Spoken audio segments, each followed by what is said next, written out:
Hi there, it's Waden. Have you ever struggled to manage design system docs, user feedback, A/B test results, wireframes, and KPI logs, all scattered across different tools? As a UX designer, it can feel like everything is everywhere all at once. That's exactly why I created UX Operator. It's an all-in-one Notion-based system that connects your entire UX workflow, from user research and design components to experiment tracking and sprint management. In this video, I'll walk you through the core features and show you how to use UX Operator step by step. The first screen you'll see is the UX Operator dashboard. At the top, there's a navigation bar for accessing all major menus. On the left, you'll find quick action buttons that let you instantly add new design-related items. In the center, there are sections that show what you need to focus on today or this week, pinned items, and recently updated records. Right now, everything's empty because we haven't added any items yet. So let's start adding things one by one and walk through the features of UX Operator together. First, let's head into the Project and Tasks page. This is where everything begins. The Projects and Tasks page lets you manage your UX work from high-level projects to detailed tasks, all in one place. First, let's click the New Project button at the top to create a new project. A detailed project panel will open on the right side, where you can enter the project information. Here, we'll set the project name to FitFlow Onboarding Redesign, choose In Progress as the status, select Mobile App for the platform, set the start date to 1 month ago and the end date to today, and mark the priority as high. Once everything is filled out, press the Escape key or click the double arrow icon at the top left of the section to close the project details panel. Now, you'll see the project we just created appear under both the Due Soon Projects and Ongoing Projects sections. Next, let's click the New Task button at the top to create a new task assigned to this project. Unlike the project form, you'll notice that the task input fields are grouped into several sections. The Basic group contains the essential input fields, while the Relation group is used to connect this task to other related design items. As I mentioned earlier, one of the core principles of UX Operator is interconnectivity between individual design elements, which is why the fields are organized into separate groups like this. The Not Used group contains fields that typically don't need to be edited or shown, so I recommend leaving that section hidden. But start by naming this task, set up the first research entry in Research Hub, and begin by filling out the Basic group. For Project, select the one we just created, FitFlow Onboarding Redesign. Then, we need to choose a status. The status field has 5 options. Next action is used for the very next step you need to take to move the project forward. Calendar is for tasks that are scheduled for a specific date. Someday is for tasks you want to do at some point but haven't scheduled yet. Delegated is for tasks you've handed off to someone else. And finally, Waiting is for tasks that are on hold, usually because they depend on something else being completed first. Since creating the first research entry is the very next thing we need to do, we'll mark it as Next Action. For task type, select Plan. Normally, we only set a due date for tasks with the calendar status, but for now, let's set it to today, meaning the day this video is being recorded, so you can see how it appears on the main Projects and Tasks view. The completed checkbox is used to mark the task as done. We'll leave it unchecked for now. As for the Relation group, we haven't created any related items yet, so we'll skip this section for now. Now, on the right side of the Project Overview section, you can see the task we just created. Below that, there are several sections that let you view your projects and tasks in different ways. Since they're quite intuitive, I won't go into detail explaining each one. Now, let's actually execute the task we just created named Setup First Research Entry in Research Hub. Click the Research Hub button in the left-hand navigation sidebar. When you enter the Research Hub page, you'll see 4 buttons at the top. This section is a collection of shortcut buttons that automatically assign the most commonly used research types when creating a new research item. For now, let's click the New Research button to create a new research item. First, let's name the research: Onboarding, Drop-Off, Audit. Next, select the project, which in our case is the only one we've created so far, FitFlow. Set the research type to Analysis, the priority to High, and the status to In Progress. Next, you'll need to set the start and end dates. If the research is completed in a single day, you can simply set both dates to the same day. In this case, I'll set them to the same date. Just below, you'll see a pin icon and a checkbox. If you check this box, the research item will always appear at the top of both the UX Operator main dashboard and the Research Hub. Use this option when you need to keep this item top of mind during your UX project. In the Additional Info section, the key element to pay attention to is topics. If you want to group and review your research by topic later, make sure to select the appropriate options in the Topics field. Keep in mind that you can select multiple options here. After conducting the research, write the key insights in the Key Insights field. Detailed information about the research, such as the research process, notes, and results, could be documented in the section at the bottom of the page. But what if you want to create a separate document to manage a synthesis report for your research results? You can do that in the Documentation Hub within UX Operator. Simply create a new document there and link it to this research item. Go ahead and click on the Documentation Hub menu. The Documentation Hub helps you create and manage structured documents that stay connected to your UX work. Let's walk through how to create a new document here. First, click the New Document button at the top. Let's name the document FitFlow Onboarding Synthesis Report. Next, let's choose a document type. The text before the hyphen indicates the category of the document type. In other words, there are 6 predefined categories, and each document type is a subcategory under one of them. In this case, we'll select Report/Analysis Synthesis Report. Since we're currently working on the document, let's set the writing status to writing. The Custom Tags field allows you to assign keywords that will help you find this document later. Click the Input field, type in a word or phrase you'd like to use as a tag, and press Enter to create the custom tag. In the Relation group, let's link the related research item, Onboarding Drop-Off Audit. And at the very bottom, you can write the content of this synthesis report. In my case, I'll paste in the content I prepared earlier. Now go back to the Research Hub and click on the research item we previously linked. You'll see that the document we just created appears under Related Documents. Clicking on the document title will take you directly to its content. If you want to return to the research item from this screen, simply click the Back button in the top left corner. In UX Operator, this is how you can easily create between interconnected items. Now, let's create a sprint item and a KPI item based on the document we just created. Go ahead and click on the Sprints menu.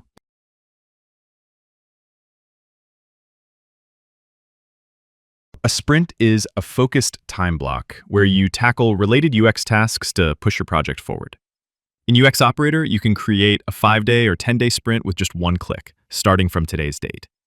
Let's create the most commonly used format, the 5-day Google Ventures sprint. To begin, click the 5-day Google Sprint button at the top. As you can see, the start and end dates are already set, and each day has its own predefined sprint task assigned automatically. First, let's set the sprint title to Sprint 1, Rethink the Onboarding Journey. For the project, select FitFlow, which we created earlier, and for priority, set it to high. Next, in the Additional Info group below, set the objective and key output. I'll go ahead and paste the text I've already prepared. In the retrospective notes, please write down any reflections or takeaways you had while working through this sprint. Now that we've closed the side panel, let's take a look at the Sprints dashboard. Here, you can explore your sprints and sprint tasks in various views. Let's go to the Sprint Task Breakdown section and click the Sprint Task Calendar view. Click on the item titled Day 1, make a map, and choose a target. In the center pop-up, use the Notes field for any quick comments or reminders, and use the section below to document more detailed information as you work through the sprint. Next, we'll move on to creating a KPI and show you how to track UX-related KPIs effectively. Please click on the KPIs menu. A KPI, Key Performance Indicator, is a measurable value that indicates how effectively a specific goal or objective is being achieved. In the context of UX, KPIs help you track the performance and impact of your design decisions, user flows, and product improvements over time. To explore what kind of insights can be gained when tracking multiple KPIs, let's go ahead and create 2 KPI entries this time. Just like other pages, you can add a new item in the KPI view using the button at the top. Click the New KPI button to create a new KPI. Name the KPI Onboarding Drop-Off Rate and assign it to the FitFlow Onboarding Redesign project. In the Goal Value field, enter the numerical target you'd like to achieve. Make sure the value matches the unit selected in the Value Type field below. As you can see, Value Type offers several options: ratio, time, seconds, count, and etc. Next, choose the target direction. This determines whether a higher or lower value is considered better for this KPI. Since a lower drop-off rate is preferable, I'll select Lower is better. A lower drop-off rate means more users are successfully reaching the intended goal, so for category, we'll select Conversion. The Notes field is for writing any relevant context or additional information about this KPI. Finally, if you check the Archive box, this KPI will be archived and its data will no longer appear in any charts on the KPI page. Let's create one more KPI. Follow along and fill in the fields as I enter the values for this new KPI.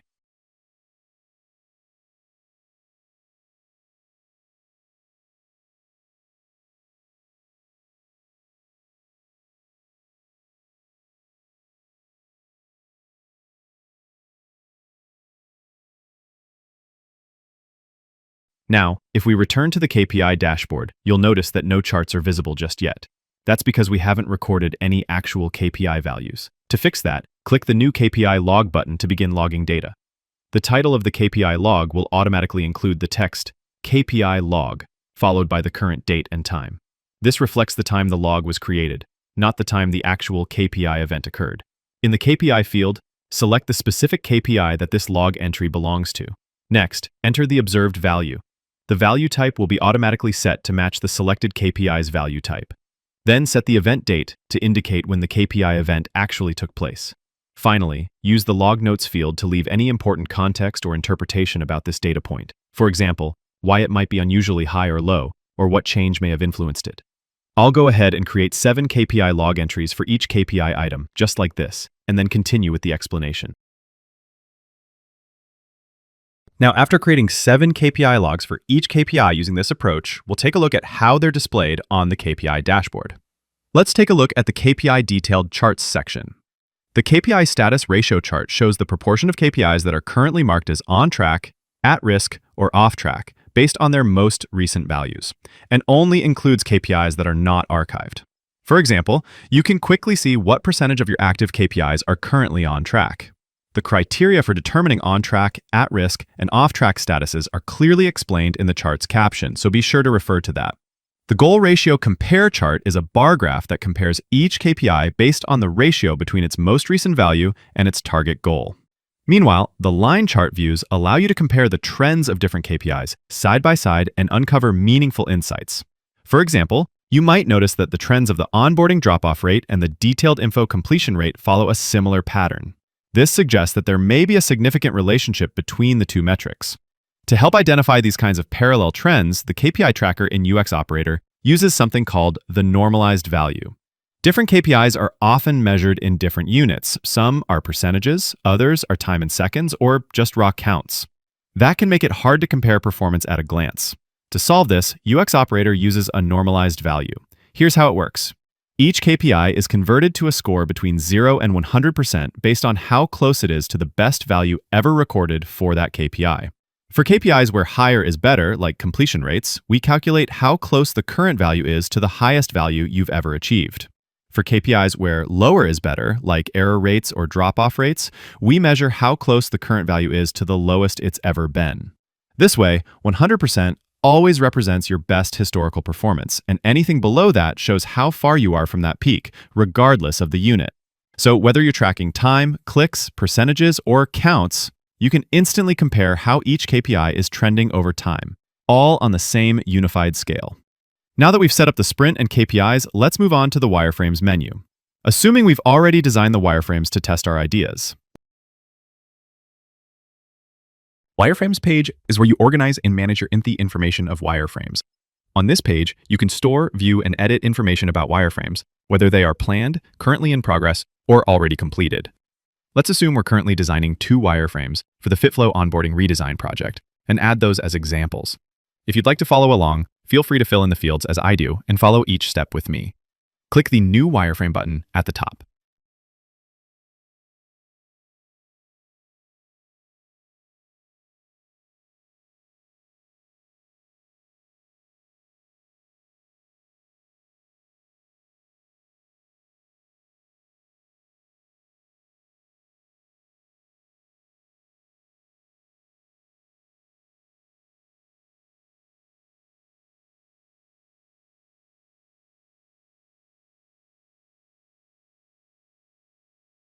Among the wireframe input fields, two are especially worth noting: the Figma file field and the other link field. Starting in August 2025, the Figma file field will be available only with Notion's business plan.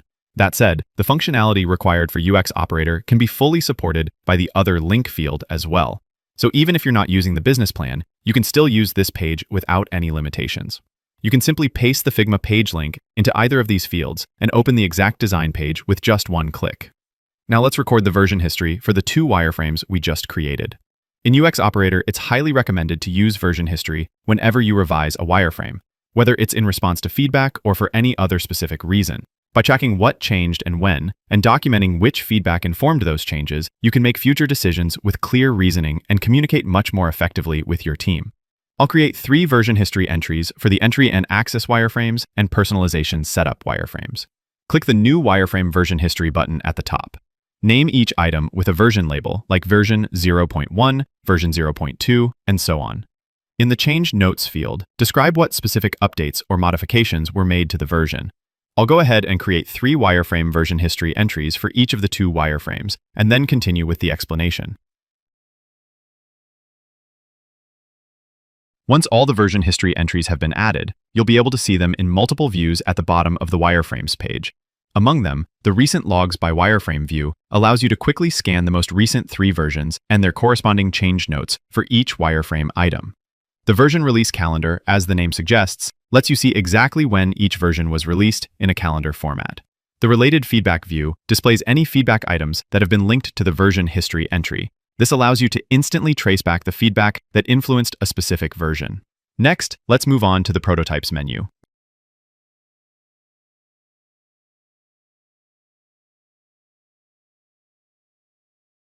The Prototypes page is where you organize information about interactive prototypes based on the wireframes, or hi-fi designs. Since this page works similarly to the wireframes page, I'll only walk you through the key differences. First, click the New Prototype button at the top. The Fidelity Level field lets you choose between Lo-Fi wireframe and hi-fi design, indicating the level of visual fidelity used to construct this prototype. Under the Additional Info group, the User Flow Diagram field is where you can attach any visual or supporting file that explains the user journey behind this prototype. In the Relations group, if the prototype's fidelity level is set to Lo-Fi wireframe, you should link the relevant items in the Included Wireframes field. If it's hi-fi design, use the Included Hi-Fi Designs field instead. From now on, I'll start entering each field one by one myself.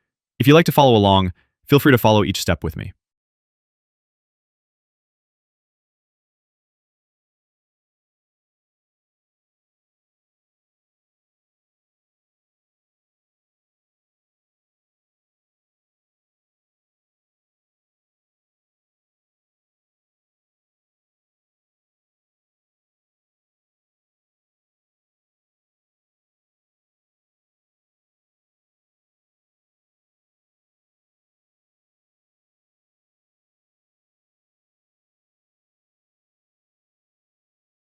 The High Fidelity Designs page and Style Guide Manager work much like the wireframes and prototypes pages, so I'll skip the explanation as the usage is intuitive. Next, let's move on to the Usability Test Hub. Because this is a natural next step in UX workflow where we begin testing the results we've created in the wireframes and prototype stages. When you enter the Usability Test Hub, the first thing you'll likely notice is the Quick Create Test Templates section. Here, you can quickly generate ready-made test documents by clicking one of the buttons. Let's start by clicking the A/B Test button to create a test document for the FitFlow Onboarding Redesign project, focusing on the Lo-Fi prototype. The screen for adding a usability test entry is similar to other pages, so I'll focus only on what's different. The test type field is already set to A/B Test. If you're conducting a different type of test, feel free to adjust this field accordingly.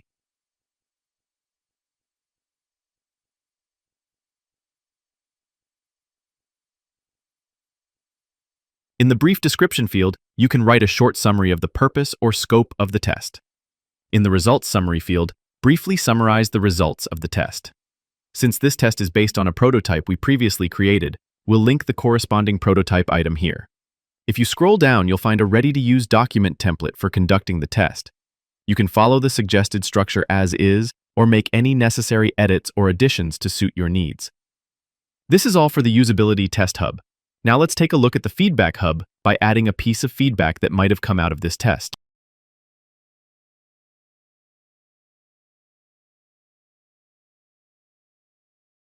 UX is in many ways fundamentally feedback-driven. The Feedback Hub in UX Operator is designed to help you manage the feedback essential for continuous improvement in a clear and efficient way. Let's take a closer look by adding an actual feedback item. Let's assume we received some feedback today. Click the New Feedback Today button at the top to add a new feedback item. The feedback entry screen works much like the others, so I'll just highlight what's different here. The Feedback From field, as the name suggests, is used to specify who the feedback came from. You can choose from user, team, or client. The Handling Type field lets you categorize how each piece of feedback should be handled. There are 3 options. Action Required means this feedback needs to be addressed through a concrete task or change. Review Required indicates that the feedback should be considered or discussed, but doesn't necessarily require immediate action. Reference Only is used for feedback that doesn't need follow-up. It's just something to keep in mind for future context. In most cases, feedback like this, which is for reference only, is marked with the status closed, not fixing, since there's no plan to follow up on it. In the additional info group, you'll see a few more fields. The Action Taken field is where you can briefly explain what was done in response to the feedback, if anything. Then there's the Source field. Unlike the Feedback From field above, which just identifies who gave the feedback, this one is meant to give a bit more context. For example, you might write how the feedback came in. Maybe it was from a user interview, a customer email, or a bug report after a usability test. Lastly, there's the Contact Info field. This is where you can note any phone number or email address in case you need to follow up with the person or organization that shared the feedback. As you can see, there are a lot of relation fields in each feedback item, and many related version histories fields as well. This is because, as mentioned earlier, UX is fundamentally feedback-driven, and many elements in the UX process are closely tied to feedback. I'll now link the previously created A/B test and lo-fi prototype items to this feedback. Now let's close the feedback entry screen and return to the Feedback Hub dashboard. In the Feedback Breakdown section, you can click on Related Tests to view which usability tests are linked to each piece of feedback. One thing to keep in mind when browsing this list: any item with a flask icon in front of it represents a connected test. The final section is called Connected Foundations and Assets View, where you can check which other UX elements are linked to a feedback item. Since we just linked a prototype to the feedback we created, you can click on the Prototypes tab here and see the connected prototype item right away. Next, let's take a look at the Component Manager. Let's click the Component Manager button.